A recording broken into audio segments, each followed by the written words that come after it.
yoga or is it physical therapy? We could probably argue all day long on whether or not some of the postures that we take in yoga classes were invented by yoga teachers or if physical therapists have come up with them. My point is that many times in class I have offered a posture to my students and someone will say, oh, I used to do that in physical therapy, or I'm currently doing that in physical therapy, which I find just positively wonderful.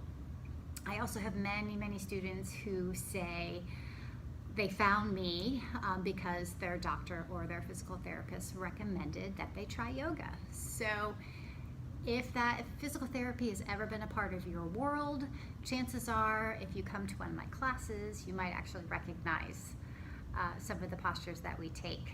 So I encourage you to come to class and give it a try. The one pose I'd like to show you today that I've had more than one student say, oh yeah, I did that in PT, is called supine pigeon.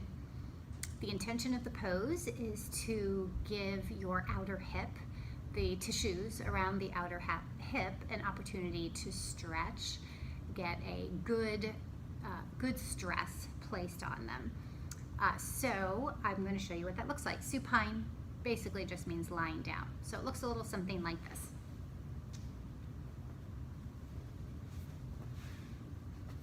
You come down onto your back, supine, and you cross one foot over the other leg, preferably resting that foot more on the thigh than on the knee.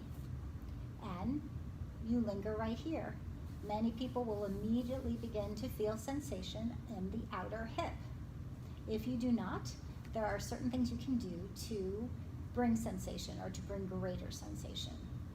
The first would be to flex the toes, meaning draw the toes towards the shin. Sometimes that gives you just enough sensation and you linger. If you still aren't feeling anything, grab a block. I always help my students so they don't have to sit up and do this themselves. But you place a block under the foot that's on the ground. Oh boy, myself am feeling it plenty right now. I usually encourage students at that point, if they're feeling something, to linger here.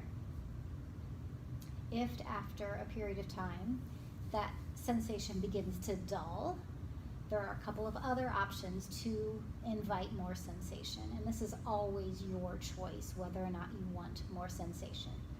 One option, if it's available to you, is to interlace your fingers around the bent leg that was on the block or on the mat and draw that leg towards you.